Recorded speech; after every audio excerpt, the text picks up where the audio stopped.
Pasien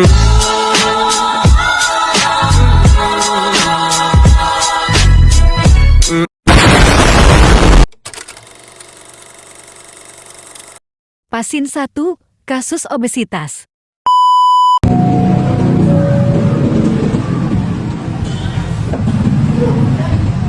Selamat pagi, Bu. Pagi, Dek. Perkenalkan, saya Rizka Widiawan. Saya aktif di klinik ini.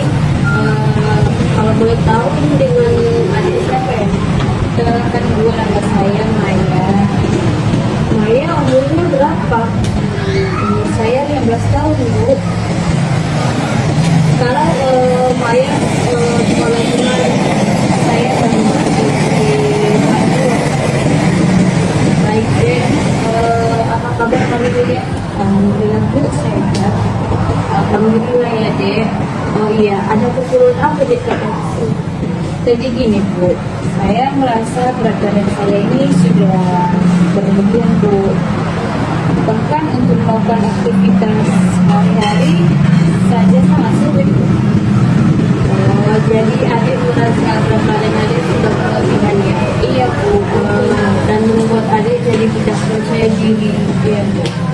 Baik, kalau begitu, apakah adik sudah tahu berat badan dan tinggi badan adik berapa sekarang? Saya kemarin baru melakukan pengukuran, Bu. Berat badan saya 60, tinggi badan saya 149.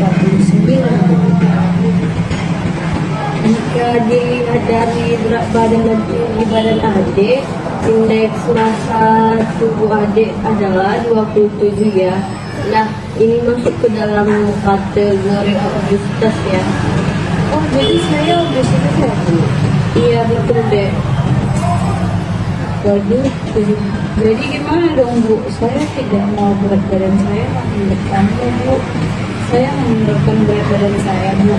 Bagaimana ya, Bu, caranya? Iya, Dek, obesitas juga bisa menyebabkan komplikasi penyakit seperti kesulitan bernapas. Jadi adik harus diet mulai saat ini. Sebelumnya saya mau tanya, adik biasanya suka makan apa? Kebetulan saya suka makanan junk food, Bu. Terus saya juga suka makan mie instan. Oh, adik suka makan mie instan. Kalau untuk jajan di sekolah biasanya jajan apa tuh?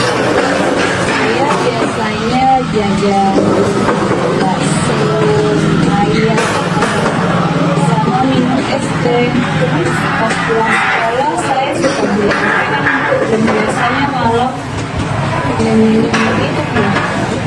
Kalau pagi biasanya kalau pagi saya jarang makan dulu sarapannya di sekolah, Bu. Biasanya makan buah. Untuk konsumsi sayur dan buahnya bagaimana, Dek?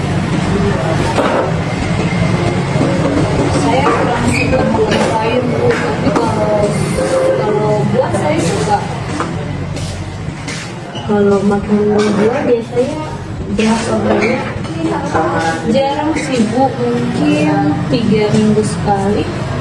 Oh, begitu. Iya, Bu. Jadi bagaimana Dek harus saya lakukan, Bu? Jadi begini ya, Dek. Dilihat dari riwayat makanan adik suka makan junk food dan mie instan. Kemudian sering mengeluh saat malam hari. Itu adalah faktor penyebab obesitas, Dek.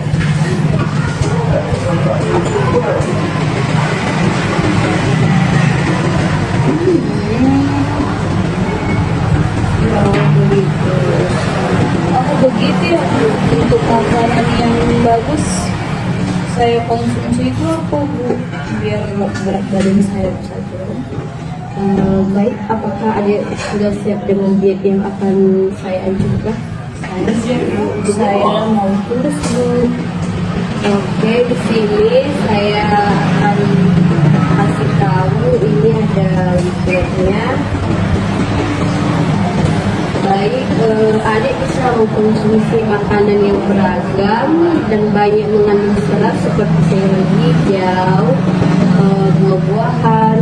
Selain serat Selain serat, adik juga bisa mengkonsumsi makanan yang mengandung protein seperti susu, ikan, ayam, dan daging dengan lemak yang sedikit. Dan adik harus minum air putih sebanyak 8 sampai 10 gelas per hari ya dek. Selain itu adik juga harus mengurangi makanan tersebut serta kurangi lebih pada malam hari ya, karena itu juga bagus untuk oksigen di akan adalah nantinya. Baik Bu, saya akan mencoba mengkonsumsi makanan yang telah dianjurkan. Apakah ada lagi Bu yang harus saya lakukan? Satu lagi deh, untuk frekuensi makannya juga harus diperbaiki ya. Ada bisa makan 3 kali sehari untuk makanan apa, yaitu pagi, siang, malam. Kemudian ditambah dengan 2 kali subuh. Baik Bu, akan saya coba ya Bu. Ya deh, apakah ada sudah paham dengan apa yang sudah saya sampaikan? Insya Allah Bu, saya sudah paham. Terima kasih ya Bu atas penjelasannya. Ya deh, sama-sama.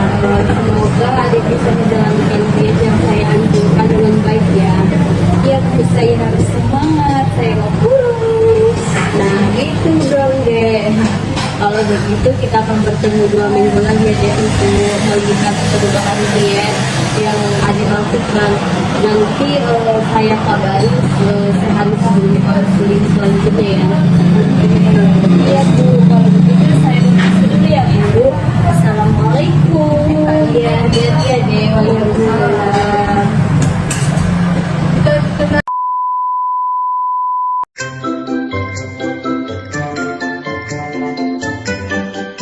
Pasien 2, kasus anemia. Ya, mari silakan masuk. Siang Mbak. Siang Mbak. Kenalkan, saya Galda, salah satu ahli gizi rumah sakit ini. Kalau boleh tahu saya dengan bicara dengan Mbak siapa? Saya Risa Firman Raja, Mbak. Oke, baik Mbak Risa ya? Iya. Ada yang bisa saya bantu Mbak? Gini Mbak, kemarin saya konsul ke dokter. Saya mempunyai penyakit dalam. Bahwasanya saya memiliki penyakit darah rendah, Mbak. Sebelumnya apa pernah melakukan konseling gizi Mbak? Belum pernah Mbak, ini pertama kali ini saya konsul ke ahli gizi. Oke, sebelum itu saya jelaskan terlebih dahulu ya kenapa Mbak itu dirujuk oleh dokternya untuk melakukan konseling gizi. Jadi tujuan konseling gizi itu memberikan solusi terkait permasalahan gizi. Nah, anemia itu berhubungan erat dengan masalah gizi, salah satunya itu penyebabnya kurang zat besi. Sehingga perlu ada konsultasi gizi untuk mendukung kesehatan atau kesembuhan dengan pengetahuan pola makan dari mbaknya dan gaya hidupnya. Terus kemudian Mbak Elisa tenang aja, untuk data-data Mbak akan kami rahasiakan. Setiap pertanyaan yang akan saya tanyakan nantinya mohon dijawab dengan sejujurnya. Kalau boleh tahu kegiatan sehari-hari Mbak apa ya? Saya seorang mahasiswa Mbak. Saya setiap hari Senin sampai hari Jumat itu melakukan perkuliahan Mbak. Kalau kegiatan pada saat weekend, Sabtu atau Minggu gitu? Kalau setiap weekend itu saya tidak ada kegiatan Mbak. Kalau boleh tahu Mbaknya udah berkeluarga atau belum ya? Belum Mbak. Oke. Usia Mbaknya berapa Mbak? 22 tahun Mbak. Oke, ini kan Mbak El diagnosa mengalami anemia. Dari data yang saya terima di laptop ini, memang kadar hemoglobin dan hematokrit yang rendah atau kurang dari normal batas wajar. Untuk keluhan yang biasa Mbak rasakan apa aja ya? Saya sering merasa kecapean Mbak, terus pusing, kayak gampang lelah gitu Mbak.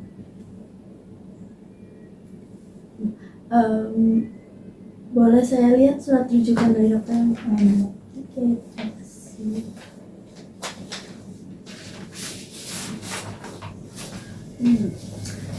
Dari hasil data di sini, berat badan Mbak 46, tinggi badannya 156 ya Mbak?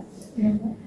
Nah, untuk IMT-nya itu sebesar 18,9 atau bisa dibilang status gizinya normal. Tidak ada masalah dalam status gizi mbaknya. Kemudian untuk kebutuhan kalori mbak itu seharusnya 1982 kalori. Nah sekarang mari kita bandingkan dengan kebiasaan makan mbaknya dulu ya, supaya kita tahu kebiasaan makan itu sudah benar atau belum. Jadi saya ingin menanyakan kebiasaan makanannya dari kemarin, atau saya recall 24 jam hari sebelumnya, mulai dari bangun tidur sampai mau tidur lagi. Nah kalau boleh saya tahu, dari bangun tidur kemarin mbak makan apa ya? Kemarin setelah saya bangun tidur tuh saya langsung minum air putih, kemudian mbak saya ngemil gitu, ngemil biskuit. Oke. Jadi kemarin tidak ada sarapan sama sekali ya mbaknya? Saya jarang banget mbak untuk sarapan pagi gitu mbak. Itu makan biskuitnya berapa keping ya kira-kira mbak? Kadang sekitar 3-5 keping mbak. Selain ngemil biskuit nih, ada nggak cemilan yang lain yang mbak konsumsi pada saat itu? Kalau pagi cuma itu aja sih mbak. Terus makan lagi saat jam istirahat kuliahan. Saya waktu itu ada makan ayam geprek gitu sih mbak. Nah untuk porsi ayam gepreknya itu seberapa banyak ya, dan minumnya itu apa ya mbak? Kemarin saya mesennya itu sepaket mbak. Kemudian saya memilih bagian dadanya, nasinya itu 1 porsi bungkusan itu mbak. Kemudian minumnya hanya es teh mbak gitu. Setelah makan siang ada nggak mbaknya nyemil gitu? Tidak ada mbak. Oke baik, kalau sore ada cemil biskuit lagi atau yang lain? Kemarin sore saya makan nasi, terus tempe goreng sama tumis buncis gitu mbak. Kira-kira itu seberapa banyak ya mbak makannya? Nasinya itu setengah centong mbak. Kemudian tempenya 2 potong, buncisnya itu 3 sendok makan mbak kemarin ngambilnya. Setelah mbaknya makan itu ada nggak konsumsi minuman? Hanya minum air putih aja mbak. Setelah itu malamnya cuman ngemil keripik pisang 1 bungkus. Mungkin beratnya itu sekitar 1 ons lah mbak gitu. Terus kemudian minum teh kemasan gitu mbak. Teh kotak gitu ya mbak ya? Iya. Sering ya mbaknya mengonsumsi minuman teh? Hampir setiap hari sih mbak. Kalau jam makan siang gitu, saya suka minum es teh gitu. Kalau kopi gitu mbaknya suka nggak? Kalau kopi suka sih mbak, tapi jarang kalau minum kopi. Gitu. Kalau goreng-gorengan bagaimana mbak? Kayak bakwan, tahu goreng atau yang lainnya? Kalau gorengan sih hampir tiap hari ya mbak. Kalau misalnya ada jam kosong gitu kan biasanya beli goreng gitu, makan. Oke. Untuk sayur dan buah-buahannya ada nggak banyak mengonsumsinya dalam setiap hari atau jarang? Kalau sayur sih setiap hari saya makan, cuman itu dikit doang mbak, nggak banyak. Karena sebenarnya saya nggak terlalu suka sama sayuran mbak. Buah-buahannya juga jarang, mungkin sesekali lah. Buah yang biasa mbak sering konsumsi apa ya mbak? Pisang sama semangka mbak. Oke mbak, jadi setiap hari itu mbak apakah mengonsumsi lauk hewani kayak misalnya telur, ikan, ayam, atau daging? Ya mas, setiap hari saya mengkonsumsi. Kalau untuk cemilannya berapa kali mbak konsumsi, dan apa gitu yang bisa dijadikan cemilan? Kalau ngemil itu biasanya 2 kali dalam sehari. Yang biasanya dimakan itu gorengan, biskuit, terus keripik sama kerupuk gitu mbak. Kalau untuk olahraga mbaknya biasa berapa kali ya? Saya jarang banget sih mbak kalau mau olahraga. Pagi-pagi kan sudah langsung harus pergi kuliah gitu mbak. Oke, baik Mbak El. Dari hasil perbincangan kita tadi, dapat saya simpulkan nih bahwa konsumsi pangan Mbak El itu sangat kurang dari kebutuhan. Karena di sini tuh bisa dilihat Mbak El hampir tidak pernah sarapan ya. kemudian jadi porsi makan itu sangat berkurang. Lalu untuk suka mengkonsumsi tehnya yang hampir setiap hari, kemudian konsumsi sayur dan buah-buahannya yang kurang, terus juga suka mengkonsumsi makanan yang tinggi lemak dan makanan yang digoreng ya Mbak. Untuk olahraganya juga Mbak sayang sekali jarang dilakukan gitu. Jadi pola makan yang dilakukan Mbak El itu harus kita perbaiki ya Mbak. Kalau biasanya sebelum berangkat kuliah nih sarapan dulu, kira-kira bisa dilakukan tidak Mbak? Bisa sih Mbak, kalau saya bangunnya lebih pagi, saya kan sudah biasa tidak sarapan ya Mbak. Jadi ya kalau nggak sarapan ya sudah biasa gitu Mbak. Nah, menurut saya lebih baik setiap pagi itu Mbaknya sarapan, karena kan tubuh kita ini butuh energi ya. Jadi untuk memulai aktivitas. Selain itu juga Mbaknya butuh zat gizi yang penting harus dipenuhi. Kalau untuk minuman, konsumsi tehnya agak dikurangin ya Mbak. Jangan setiap hari. Dan kalau mau minum teh itu jangan setelah makan juga, karena teh, kopi itu mengandung zat penghambat penyerapan zat besi. Nah, konsumsi tehnya cukup seminggu 1 sampai 2 kali saja ya Mbak. Saya usahakan ya Mbak, semoga bisa. Oke, baik Mbak. Untuk konsumsi sayur dan buah-buahannya juga harus setiap hari ya Mbak, lebih sering. Kayak Mbak mau konsumsi teh gitu. Tepatnya ya setiap kali sama makan. Karena sayur dan buah itu kan mengandung banyak vitamin yang dapat membantu penyerapan zat besi terutama. Karena sebenarnya saya nggak terlalu suka sama sayuran Mbak, buah-buahannya juga jarang, mungkin sesekali lah. Buah yang biasa Mbak sering konsumsi apa ya Mbak? Pisang sama semangka Mbak. Oke Mbak, jadi setiap hari itu Mbak apakah mengonsumsi lauk hewani kayak misalnya telur, ikan, ayam, atau daging? Ya Mbak, setiap hari saya mengkonsumsi lauk hewani.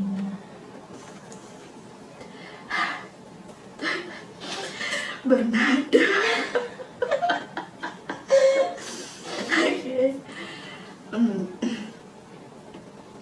Nah, untuk mengkonsumsi lauk hewani dalam sehari Mbak itu makan seberapa banyak ya? Berapa kali maksudnya? Saya sering 2 kali Mbak, siang sama setelah pulang kuliah.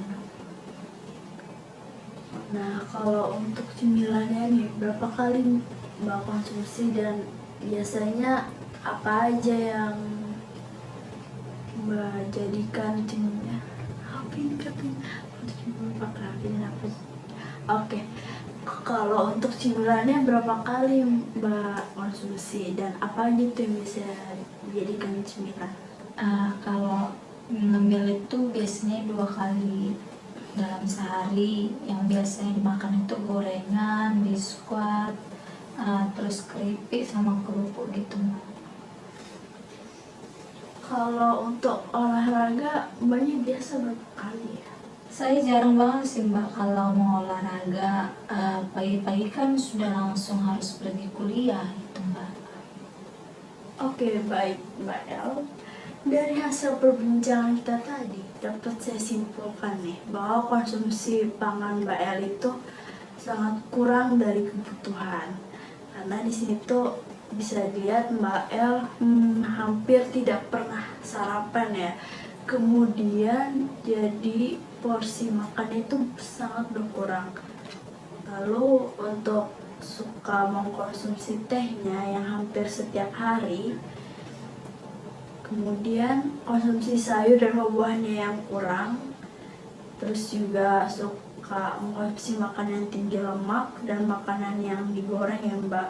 Untuk olahraganya juga Mbak sayang sekali jarang dilakukan gitu.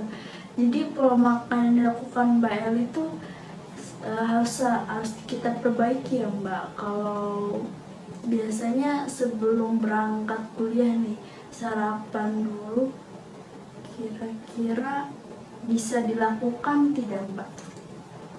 Bisa sih Mbak, kalau saya bangunnya lebih pagi, saya kan sudah biasa tidak sarapan ya Mbak. Jadi ya kalau nggak sarapan ya sudah biasa gitu Mbak. Nah, menurut saya lebih baik setiap pagi itu Mbaknya sarapan, karena kan tubuh kita ini butuh energi ya. Jadi untuk memulai aktivitas. Selain itu juga Mbaknya butuh zat gizi yang penting harus dipenuhi. Kalau untuk minuman, konsumsi tehnya agak dikurangin ya Mbak.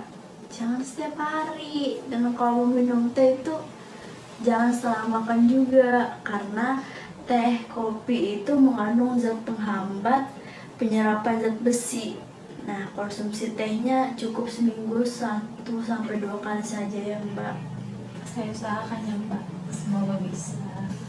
Oke, baik Mbak. Untuk konsumsi sayur dan buah-buahannya juga harus setiap hari ya Mbak, lebih sering. Kayak Mbak mau konsumsi teh gitu. Tepatnya ya setiap kali sama makan, karena sayur dan buah itu kan mengandung banyak vitamin yang dapat membantu penyerapan zat besi, terutama vitamin penyerapan zat besi terutama vitamin C ya Mbak. Baik Mbak.